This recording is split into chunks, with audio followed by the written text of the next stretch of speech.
Greetings, guys, gals, non-binary pals, and welcome back to another video. Something that I think can all mutually agree on is the fact that people are the worst. People are always doing stuff that they really shouldn't be doing, hurting other people's feelings, doing just disrespectful stuff. And then, of course, being the time that it is, they then come and post online to ask, hey, did I mess up? Did I do a bad thing? And then leave it up to the internet to judge them. I, of course, am talking about the place called r/Am I the Asshole, which is one of the best places on the internet. If we're being so for real, like it gets so many posts every single day and they're almost always incredibly entertaining. I love judging people and they're out here openly being like, hey, please judge me. And I'm like, okay, do not mind if I do. I will sit down and I will be the judge of you. Thank you so much for sharing. And so today I thought we would all judge them together. So feel free to leave your judgments down in the comments. I love when you agree with me, but also I find it really interesting when you disagree with me. So I'd love to hear all your opinions. So yeah, today we're going to decide whether or not people are assholes based on the things that they do and they say. And if you enjoy this video, I wanted to let you know that I am uploading a longer Am I the Asshole video up over on the second channel, Kiwi with a Q, Q-I-W-I, because with the current way things are moving and all these censorship protection kind of rules that are being put into place, I fear that because of the political climate and the stuff that I talk about on this channel, a lot of restrictions are going to be placed here. And so I wanted to make sure I have some content going up in some other places that is still not different from what I post here. This little video here is my short video of the week. And if you want a longer video, that will be up on the second channel and I will be posting more over there as well. It is not going to be the same post. I'm not just making this video and making it longer. It is going to be a completely separate video to this. So think if this is part one, that's part two. All right. And now that I've said all that, let's get into the judgment. Am I the asshole for putting googly eyes on all the food in the fridge to prevent snacking? My roommate eats everything. I'll buy a pack of cheese sticks and they're gone by morning. I asked nicely, then labeled stuff. No change. So I got creative. I bought a pack of stick-on googly eyes and put them on everything. Milk, eyes. Leftover spaghetti, judging you. Even taped to the banana. It worked. He said it creeped him out and he stopped eating my stuff. Now he says I'm being passive aggressive and creating an emotionally hostile refrigerator. Am I the asshole for turning the fridge into a surveillance horror movie to stop my food from vanishing? No, but you are a comedic genius. That's so funny. I would never think of this as something to do. Like someone stealing your food and your response to it is to put googly eyes on it. That's brilliant. That's so much better than when people come on here and they're like, so I put poison in my food and then someone stole it and got really sick. Am I the asshole? This one, however, this is genius. This is, it's not harmful and it's incredibly funny. And also you got the brilliant line, emotionally hostile refrigerator. That's so funny. I love being called passive aggressive though. It's not passive aggressive. You've expressed what you want, what you need. You've been like, don't steal my food. And then they do. So now emotionally aggressive refrigerator. I think that's valid. And if it's working, great. It doesn't matter how he feels about it. If he doesn't want the googly eyes there anymore, he's gonna have to stop stealing your food. This seems to be working a treat. I'm obsessed with it. This is good advice. I think anyone who's experiencing this as an issue, go put googly eyes on your food. Seems effective and it's hilarious.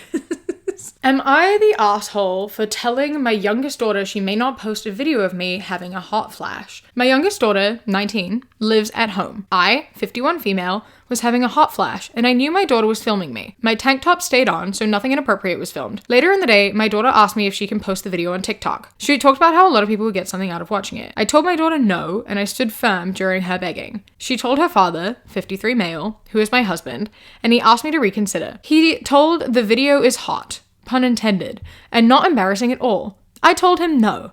My daughter confronted me when her father said he couldn't change my mind. My daughter told me I was being mean to her. Am I the asshole? A lot of thoughts came to me during reading this, and I have to assume that this isn't real. I have to assume that someone made this up because it's way too weird and disturbing to have it be a real thing that occurred. Like, I'm sorry. A 19-year-old filming her mother having a hot flash and then wanting to post it online because people will get a kick out of it. Her dad saying it's hot, so let her. Like this is either an incredibly fucked up situation of like, why is this teenager wanting to like sexualize her mother for views, or it's someone who has like a really fucked up mind and is like thinking about women getting hot flashes and like their daughters and like they're thinking of a really weird scenario that should not exist. So like, if we're talking about this like it's real, you are absolutely not the asshole. You have every right to not want to be filmed, not want to be posted, and especially not in a situation like that. And if it's not real, whoever came up with this scenario, get therapy. Am I the asshole for not waking up a tourist who overslept and missed the day trip she paid for? Hi guys, I'm 21 female, a Bulgarian tour guide who accompanies groups to Sicily. On a recent trip, one woman who was traveling alone, mid-30s, was consistently oversleeping. The first day we arrived, we had a trip to Etna and Taormina, for which we depart at 8 a.m, as we do all other day tours. I make sure that all tourists are informed of the departure times on the bus the day before, and they also have my number to call in case they forget so I can remind them. They also all have printed out pamphlets with the schedule made by the travel agency that I hand out that has the time for departure on it. All of the group was on time except one woman. She was late by 10 minutes, which, okay, maybe she got caught up in something and was late. I excused it, then mentioned to the whole bus in the mic that I do not tolerate lateness beyond 15 minutes at most in case of an emergency like a forgotten possession, and that I must always be called and informed in case someone is running late. Trip went by okay otherwise. The next day, this same tourist was late again, by 25 minutes. Almost an entire half hour. I called her twice to no answer, and we were just about to leave without her when she came running out and got on the bus. She got lucky as the receptionist of the hotel asked me about a missing piece of info on the rooming list and earned her some time. I reminded everyone again that I will not be waiting anymore for late tourists in the morning, and waking up on time is their responsibility. When we came back that evening, she asked if I could make sure to wake her up on time. I reminded her a third time that I'm not responsible for waking people up. Everyone gets a printed itinerary with departure times, and I announce everything the day before. She kept saying, no, just knock on my door if I'm not out by 8:15. And I kept repeating, I really can't do that for everyone. Please set an alarm. Seems really reasonable, right? That seems pretty valid. We're obviously not at the end here, but I just needed to really comment on this, that like, I think it's so reasonable that this woman is like, no, I'm not gonna knock on your door and wake you up, set an alarm. Especially because she said, right, the day trip is due to leave at 8 a.m. She will wait until 8:15 before leaving without you. And this woman is like, if I'm not there by 8:15, can you come wake me up? You think you're gonna get a knock on the door at 8:15, roll out of bed, and then get on the bus and ready to go? If you're being woken up at 8:15, you're going to be at least another like 10-15 minutes. Like, you're not even asking to be woken up at 8 o'clock, you're asking to be woken up at 8:15. The audacity to even ask to be woken up at all, let alone 15 minutes after the expected departure time. Fuck you. Well, on the day we were visiting Saya Cruz, she didn't show up. I waited 15 minutes after the supposed departure time, called her twice to no response, then left with the bus and the rest of the group. She called me in a panic about an hour later asking where we were. I explained the situation calmly, and she got angry and said that I had one job and that I cheated her out of the money that she paid to go on that day trip. She missed the whole day trip and was furious the next day. Later, she told the rest of the group that I abandoned her and also called my agency, leaving a bad review about me. Am I the asshole for not personally waking up a grown woman despite warning her multiple times I wouldn't? Edit. I talked to my manager today. I was nervous at first. I was already tired of this whole shenanigan and didn't want to spend ages defending myself, so I went to him first and explained the situation before he approached me. He told me, word for word, hun, I deleted that bullshit from my email as soon as I read it. Lol, an icon. They'll remove the bad review. Good. I'm glad. Oh my god, the audacity of this woman. I mean, but here's the thing though, is it seemed to work because she said, you know, she missed the whole day trip and called an hour late, mind you. She called it like 9:15, being like, where are you? Why did you leave me behind? Girl. And then the next day though, came and complained to everyone. But that means she did in fact make it on time the next day. So like leaving her behind and making her skip the day did It was the wake-up call, literally, that she needed. Like, she didn't take this threat seriously. She got waited for 2 days in a row. So she kind of was just like, oh, they'll wait for me. I already paid for it. Honey, that's not how that works. That doesn't work. People can't wait for you. You are not the main character. You are not the only one in this situation. Like, if I was on that bus and like the driver was like, oh, we've got to wait until she arrives and we're waiting like a full hour, I'm gonna be pissed the fuck off. Everyone's gonna be pissed the fuck off. This isn't about you. They have plans. Maybe something has been booked for a specific time. You've got to be there. If you're not there, you're gonna get left behind. You were warned about it. You're in your 30s, bro. Set an alarm. Why can't you set an alarm? Or everyone in the comments was being like, just book a wake-up call from hotels. Hotels still do wake-up calls, which I didn't know they did. I feel like most maybe some hotels do, maybe some hotels don't. I don't know. But if that's an option, do that. Set an alarm. Set multiple alarms. It is not this woman's job. Being like, you had one job? Yeah, no. She did have a job. She did her job. Her job was getting everyone else on the bus and getting them to where they needed to go on time. Your one job was to wake up on time. You paid for a holiday that has specific guidelines, and if you aren't willing to meet them, that's on you. That's on you. Am I the asshole for forcing my diet on my boyfriend? I'm from France originally, and I moved to the States almost 2 years ago. Now, for some reason, the food here makes me sick. Not in an ew, that's gross kind of way, but actually physically sick. My body seems to struggle to digest it. Whether it's takeout or fancy restaurant food, either I can't go to the bathroom for days or I'm violently vomiting. I tried dealing with it for months and months, and I started losing weight very quickly because I couldn't eat. I ended up developing a serious aversion to food, and my family recommended I go and speak to a specialist. I had never had a problem back home, and I was terrified I was seriously ill. So I went to multiple doctors where I was poked and prodded, and I had multiple tests done. They've all said nothing is wrong with me physically. I spoke to a dietitian, and he explained that my body is probably not used to the amount of salt and preservatives that is found in the food in the States. Please don't think I'm bashing the US. I love it here, and it's a great country. My dietitian recommended fresh and organic produce to see how my body coped, and to my delight, I improved. I stopped vomiting, and I was able to start slowly putting weight back on. I started making meals from scratch and meal prepping to save time throughout the week. My dad is actually a chef back home, so he was more than happy to send me some recipes to keep my diet interesting. I made a delicious vegetarian lasagna from scratch and put it in the oven to cook. My boyfriend, American, came home after work and asked what was for dinner. I said I was making a veggie lasagna. He rolled his eyes and said he was sick of that organic crap and wanted a cheeseburger. The comment hurt. I made a real effort at mealtimes to keep it varied so we're not always eating the same thing. I said I couldn't make one because I didn't have any burger buns, and he said it was unfair to make him eat my diet. I had never realized he was opposed to it. He benefited from home-cooked meals, and I had seen that his clothes were fitting him better. He had more energy, and he didn't sleep so much on the weekends. I apologized and said I didn't mean to make him feel forced. Am I the asshole for forcing my diet on him? You're not forcing your diet on him. That's the thing. This man is out here being like, it's so unfair that like, I'm sick of all this food that you're making. I'm sick of all this organic crap. Why are you forcing all this food on me? Did you know that you're a grown adult capable of making your own food, capable of ordering your own food? If you want a cheeseburger, you are fully capable of going and doing that. Why would your girlfriend make you food that she cannot eat?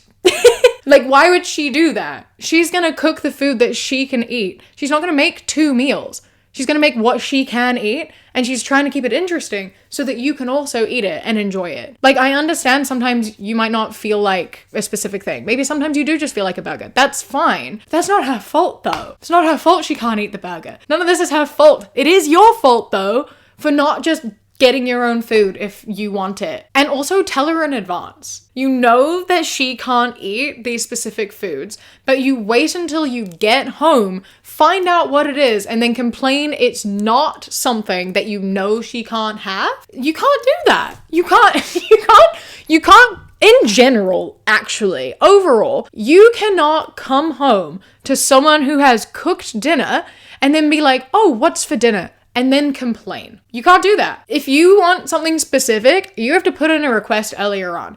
And if she is cooking it, she can veto that. Like, I'm sorry. If you want dinner to be made for you, it's going to be what the person cooking it wants to make. And it's definitely going to be what the person is cooking can eat. She's not going to make something that she can't eat. She's not going to buy you Burger King because she can't eat it. You want Burger King?